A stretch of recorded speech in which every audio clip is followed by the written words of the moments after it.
eu acho o Cruzeiro o grande candidato a vexame da temporada. Contratou, os mineiros acharam mesmo que eles tinham formado um super time, né? A torcida do Cruzeiro, pelo menos. E ele, na verdade, contratou o maior ídolo do Corinthians, o Cássio. O Cássio já estava na descendente. O grande ídolo do Palmeiras, o Dudu, que também já estava. E do Gabriel nem se fale, né? O maior ídolo do Flamengo. Gente, o Gabriel tá dando pena de ver o Gabriel jogar. Tá dando pena. Ele continua na mesma nhaca que ele estava na época que jogava no Flamengo, nos últimos anos. O Gabriel parece que neymarzou de vez, né? O Gabriel, hoje em dia, é outra celebridade que o futebol passa a ser uma preocupação menor. Então, acho que o Cruzeiro, olha, não vai a lugar nenhum esse ano. Se bobear, não vou dizer que vai brigar para não cair, mas vai ficar na parte de baixo da tabela. Não vejo grandes possibilidades para o Cruzeiro, não. E aí o Pedrinho BH faz o quê? Vende o Cruzeiro para quem? Quem vai querer comprar o Cruzeiro? Ainda mais pela grana que ele pagou. Pedrinho BH se enfiou numa bela enrascada, isso sim. O Cruzeiro já tem problemas suficientes e o Pedrinho, dono do Cruzeiro, resolveu que ele não vai saber lidar mesmo com a situação midiática do tamanho do clube que ele comprou. Eu entendo as razões pelas quais o Pedrinho tá puto, obviamente, ele é o dono do Cruzeiro e, além de tudo, ele é um cruzeirense apaixonado, comprou o clube, obviamente, em ótimas intenções de fazer as coisas funcionarem, botou um dinheiro, contratou o dirigente de futebol, Matos, um dos mais falados do Brasil, e falou, cara, tá tudo resolvido, botei dinheiro, tenho camisa, tenho time, tenho CT, tenho história, tenho torcida, tenho a porra toda, agora tenho dinheiro, que era o que faltava, temos um timaço, vamos disputar o título e tal. E de repente o Cruzeiro não se encontra. Passou ano passado, a culpa é do Diniz, saiu o Diniz. Começa esse ano aqui, a culpa já começou a cair para outro lado, já foi do Matos e tal, não sei o quê. Não importa de quem é a culpa. O que importa é que no futebol, como eu gosto muito de teimar com a maior parte dos meus colegas aqui, com muitos dos torcedores, o principal fator do futebol é a gestão e não necessariamente a gestão tática de um time de futebol. O principal ponto de quando você se relaciona com 30, 40, 50 humanos é você saber liderar e fazer com que todo mundo reme na mesma direção. Esse é o ponto mais difícil, primordial e o mais importante de todos. Por isso que a gente já viu um monte de time ser campeão com treinadores medianos e um monte de time não dá em nada com treinadores que são geniais taticamente, etc. O ambiente, o que você cria, o convencimento dos jogadores é altamente relevante. O fator mental no futebol, ele é 300 vezes mais importante do que as pessoas imaginam. Quando você conversa com pessoas do futebol, eles te falam isso. Eles falam, não, cara, confiança, gestão, comprar o barulho do treinador, né? Você conseguir controlar um ambiente onde, porra, eu não gosto daquele jogador, eu sou zagueiro, não gosto daquele volante. Tá, mas eu vou passar a bola para ele sempre que eu puder, porque o mais importante é a gente entender que a gente está jogando por um técnico, por um presidente, por um clube, por uma torcida, por nós, pela nossa carreira. Tem momentos, e a maior parte desses momentos, que tende a você se considerar maior do que tudo isso. E aí você não toca a bola, você briga e tal. Grandes times campeões, dirigidos, por exemplo, pelo Vanderlei Luxemburgo, tinham 3, 4 jogadores do elenco fundamentais que não se falavam. Mas o Vanderlei conseguia conduzir aquilo de maneira que, ó, nesses 90 aqui, é todo mundo, é nessa direção aqui, porque é isso, é isso que você quer ganhar, é isso aqui que você vai chegar, onde você vai chegar nesse lugar, a Copa do Mundo e tal. E ele conseguia convencer os caras, não precisam ser amigos. Basta que este ambiente dentro do campo esteja funcionando e fora de campo a gente vai levando. Então a condução fora do campo ela é muito mais importante do que parece no futebol, principalmente no futebol moderno, fica se discutindo box to box o tempo inteiro, como se fosse um jogo de FIFA Soccer. Aliás, eu acho que boa parte dessa geração de comentaristas aprendeu futebol no FIFA Soccer, né? Porque endeusam alguns jogadores craques no FIFA Soccer e colocam as formações táticas, isso tudo, como se fosse o primordial do futebol. Isso não é o primordial do futebol, pelo menos não no sul-americano, onde as pessoas são tão diferentes. O que o Pedrinho está fazendo de errado é piorar o ambiente interno nesse sentido. Porque quando ele vai lá e fala, quando vaza o áudio no ano passado, aquilo é mais ou menos no mesmo momento que o Cruzeiro tem uma queda. Acho que o áudio tem influência? Eu acho, tá? Mas é um palpite. Eu não tenho nenhum jogador me falando, foi o áudio que eu não tenho. Mas imagine você que tem 5, 6 jogadores lá jogando, titulares. De repente vem um áudio do presidente vazado, com sacanagem, não falou aquilo publicamente, não vou culpar ele jamais por isso. Acho covarde, acho que toda vez que vaza alguma coisa de uma pessoa no seu ciclo íntimo para fora, você não pode julgar o que aquela pessoa disse como se fosse pública, tá? Eu acho completamente equivocado isso, porque alguém foi filha da puta. O que você e eu falamos no bar, nós não falamos na rua. O que nós falamos em casa, a gente não fala na rua. A piada que a gente faz com os nossos amigos, a gente não faz num vídeo, numa rede social.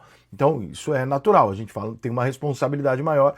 em público, etc. Então, toda vez que vaza esse tipo de coisa, você pode até falar, pô, foi juvenil, tudo bem, mas não vou condená-lo pelo que ele disse. Mas o áudio chegou lá. E quando o áudio chega, o jogador que é titular fala, então eu vou perder minha posição pro cara que chegou, não porque eu tô jogando bem ou mal, porque o presidente tá mandando. Já gera um problema, já gera um mal-estar, o jogador fica incomodado, óbvio. É óbvio que ele fica incomodado. Pro treinador vira uma merda conduzir aquilo, porque, pô, ele tá deixando claro pros comandados dele que quem decide não é ele. Então, por mais que a gente saiba que existe essa pressão, e eu tô com o Pedrinho, acho que tem que cobrar mesmo, eu contratei, tu pediu pra eu contratar e tá aqui, agora tu usa. Agora você tem 20 milhões do cara, eu quero que o cara jogue. Eu acho que isso é justíssimo, mas da maneira que foi vazado gerou esse problema. Passa o tempo, troca-se o treinador, o Cruzeiro ainda não respondeu, ganhou o primeiro jogo do Brasileiro e tal, eu não vi o jogo, mas vi o jogo da Sul-Americana e vi o jogo contra o Internacional. Muito atípicos, né? Contra a Sul-Americana se poupou alguns jogadores, tomou um gol aos 49 do segundo tempo, e no jogo contra o Internacional, embora a gente tivesse a ideia de que o Internacional está muito melhor e ganharia o jogo, pô, com 20 minutos uma expulsão surreal do time do Cruzeiro, que acabou mudando o jogo todo. Mas o histórico do Campeonato Mineiro do ano passado não é bom. E aí o Pedrinho dá uma entrevista e coloca uma dose no Matos, que eu também acho que publicamente não deveria ser feito. É mais fácil você demitir o cara que você está insatisfeito do que queimar o cara, porque você tira a autoridade dele em cima daqueles comandados dele. E outra dose dizendo coisas como contratamos errado. O contratamos errado aí é falta de maldade do Pedrinho. Por quê? O Pedrinho tem que saber que é o seguinte, eu estou jogando um jogo que tem algumas partes interessadas. Os jogadores, o adversário, o futebol, eu, meu dinheiro, etc. E a imprensa. A imprensa também é um negócio. E o negócio imprensa, ele vai funcionar como? Opa, ele falou que tá arrependido de contratar o jogador, mas não disse quem é e nem vai dizer. Mas todo mundo vai botar a foto do Gabigol. Por quê? Porque a gente sabe que é aqui que tá o clique. A gente sabe que é aqui que vai dar merda. Então, todo mundo meteu a foto do Gabigol como se o Pedrinho estivesse falando. Na cabeça do torcedor, que 99% não vai a fundo atrás de informação e ouve uma manchete, pô, o Pedrinho falou que se arrependeu de contratar o Gabigol. E já começa um ambiente ruim. Então, pro torcedor, toda vez que o Cruzeiro perder, esse Gabigol aí. Então, já se cria um problema. O Gabigol não é burro, ele sabe que isso é coisa da imprensa. Mas o ambiente, a cobrança, a pressão, a relação, o treinador, tudo isso, que já é um momento muito difícil por ser o Cruzeiro, fica ainda pior. Então aí eu acho que o Pedrinho foi muito o gestor dos supermercados BH, que é o cara que ele pode fazer isso. Se ele fala, porra, meu setor de marketing não tá funcionando, os caras ficaram putos, demite aqueles 10 lá aí que se foda, entendeu? Troca os 10 e não vai dar bosta nenhuma. No clube de futebol, irmão, pô, você tá lidando com um monte de jogador milionário, que ganha um salário absurdo, que tem um contrato que você não pode romper, que vai continuar lá, que tem uma torcida pressionando, uma imprensa em cima falando coisas verdadeiras e inventando outras, e aquilo vai virar um barril de pólvora. O Cruzeiro não é o Itabaiana, que você vai lá e compra e fala assim, se eu contratar errado, não tem ninguém para me cobrar. Se eu não ganhar, não, é o Cruzeiro, irmão, é um gigante do futebol mundial. Então você não pode acreditar que ali vai ter possibilidade de fagulha e que ninguém vai fazer disso uma fogueira. Vão fazer, já estão fazendo. Então acho que o Pedrinho foi juvenil, entre aspas, em falar, cara, vou falar o que eu acho, e jogou ali um monte de querosene onde já tinha uma fagulha. Então agora como é que o time do Cruzeiro vai reagir? Vai reagir bem com isso? Cara, pode acontecer. É difícil, mas pode acontecer. Pode acontecer de ter uma crise, pode até acontecer de alguns jogadores pedirem para sair, pode acontecer do treinador falar, porra, meu irmão, né, como é que pode o Matos ficar puto? Pode acontecer qualquer coisa. É que é absolutamente incomum que o próprio dono do clube, que é uma situação muito pior que a do presidente, né, uma situação nova, mas é muito pior, ele vai lá e expõe a insatisfação com o diretor de futebol dele e insatisfação com os reforços que chegaram, porque ele está expondo uma situação difícil de gerenciar. Talvez fosse mais fácil pensar ali e falar, olha, as coisas ainda não deram certo, mas obviamente que nós não botamos todo esse dinheiro porque a gente acha que são jogadores medianos, a gente acha que são grandes jogadores. Eu tenho certeza que esses caras vão devolver isso para a torcida do Cruzeiro. Tu falou o que você queria falar, tipo, não tá bom, mas deu uma injeção nos caras. Agora não, você deu uma injeção contrária.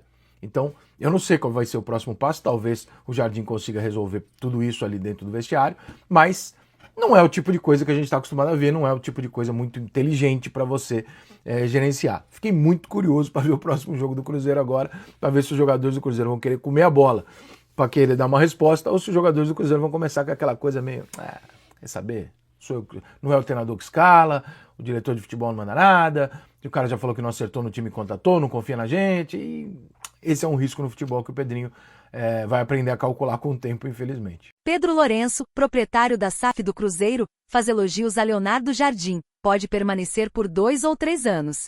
O técnico português conquistou a aprovação de Lourenço devido à sua visão abrangente sobre futebol. Lourenço, em uma entrevista exclusiva ao programa O Tempo Esportes, expressou sua satisfação com o estilo de trabalho de Jardim e sugeriu a possibilidade de um projeto a longo prazo com o treinador. Um aspecto que impressionou Lourenço foi a capacidade de Jardim em apresentar sugestões e propostas variadas. Ele possui boas ideias e busca contribuir com o clube. Quando você contrata um técnico que vive em Mônaco e tem um bom patrimônio, isso demonstra que ele não veio apenas por dinheiro. A primeira atitude de Jardim foi levar a equipe SUB20 para a Toca da Raposa 2. O Anderson faz parte do processo e gosta muito do Kenji e do Murilo. Ele tem um bom entendimento do futebol, elogia. Pedro também mencionou a insatisfação de Jardim com o desempenho recente da equipe, citando como exemplo o jogo de estreia na Copa Sul-Americana, que deixou o treinador bastante frustrado. Eu sempre digo aos jogadores que ganhar e perder faz parte, mas é preciso lutar. O desempenho na Sul-Americana não pode se repetir. Jardim está preocupado com a atitude dos jogadores. No confronto contra a Argentina, ele fez 3 substituições para melhorar o ataque, mas o time acabou recuando. Ele expressou descontentamento com a performance do clube, e todos nós estamos nessa posição. Honestamente espero que ele permaneça por uns 2 ou 3 anos, se Deus quiser, afirmou. Em relação à escalação alternativa no jogo contra o Unión, a torcida questionou Jardim. Lourenço revelou que aconselhou o técnico a não priorizar nenhuma competição, mas compreendeu a decisão de Jardim no jogo na Argentina. O que ele percebeu sobre a Argentina é que necessitava de um tipo de jogador diferente, já que havia um jogo mais difícil contra o Inter depois. Ele tem uma filosofia de jogo e, pelo que vimos, acreditava que aquela era a melhor escolha para aquele momento. Contudo, ele treina todos os jogadores de maneira igual, mudando posições. O que ele realmente deseja é que todos estejam preparados para quando precisar, não apenas um time conclui. E aí, galera? O que acharam? Deixem nos comentários. Não se esqueçam de deixar o like e de se inscreverem no canal e acionar o sininho para receber as notificações. Até mais, Nação Celeste! Vamos pra frente!